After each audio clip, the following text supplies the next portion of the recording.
up guys, welcome to yet another handstand tutorial. This one is about how to get the handstand more stable, how to hold it for longer and how to kick up and hold it about every time.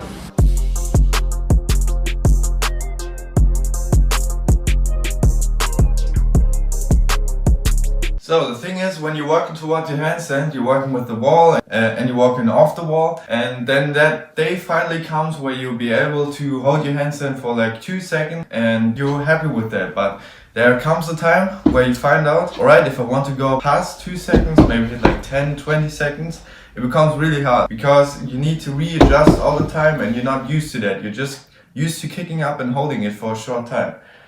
So what you need in that case is you need to get your handstand more stable. So how do you do that? So in my opinion, there's 3 things that you need to do in order to get your handstand a lot more stable. You need to work on your form, you need to work with different grips, and you need to work on your strength, which means doing push-ups or press-ups. Alright, so in the beginning, the form is not going to be that great. You might have rushed it a bit, you want to hold your handstand finally, so you say, alright, I'm just going to hold it, I'm not going to care about the form. This works in the beginning, but you're gonna have to clean that up in order to have it more stable. So, how do you clean it up? I've talked about this before. The handstand that you need to do is the handstand with your chest against the wall. You get your hands really close to the wall, push through your shoulders, and this way you get a really nice feeling for how you have to be in a straight line. Maybe get a training partner or film yourself from the side and look how you're standing against the wall. Then you can correct that, and this way you can really work that line and you really get that awareness for where your wrists need to be, where your shoulders need to be, what position your shoulders need to be in. Feeling the push-up versus knowing that you need to push them up is a lot different. So the second thing that increases your stability a lot is working with a lot of different grips. The thing is, when you get your handstand, when you get your first handstand, you might be able to hold it for like 2 seconds under the perfect circumstances. So you might have developed a grip that you're best with. Maybe it's more wide, maybe it's more closer, it all depends on the person.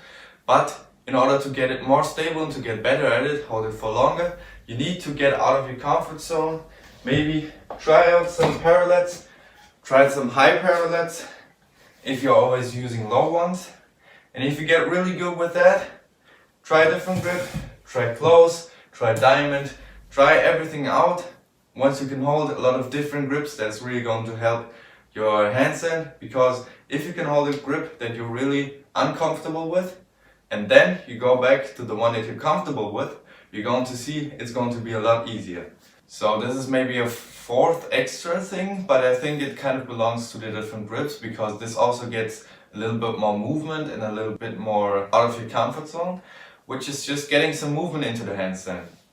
You just can kick up, open your legs into a straddle, close them again, just get your legs a bit moving, maybe get into a tuck handstand, which is pretty hard in the beginning, but if you can do that, it really helps. But just get a little bit more moving, get it a little bit more challenging. Just don't try to be so static all the time. That's going to really help yourself when you're actually going to go for a static handstand again. Because if you can do it while moving, it's going to be a lot easier if you're not moving. So the last method that you can really increase your stability in the handstand is learning to do push-ups and press-ups. Why does this help? It helps because you're in a different plane of motion. You're not always just straight and immobile. You're moving through the space, you're getting a little more awareness with your arms bent, with your shoulders in front of your wrists and stuff like that. You're getting more movement into it, and it's different to balance a press up than to balance a kick up. You're really going to notice that once you start training with it, and you really something that you really learn through training press ups and push ups is how your core has to be positioned. Because in the beginning, when you're trying to do press ups, you're going to fall over in front a lot because you got that banana arching, you know. This is where you need to fix your form, of course, but doing those press ups, you get a little bit more awareness on when you can flex your core and when you have to engage your legs in order that your back isn't arched.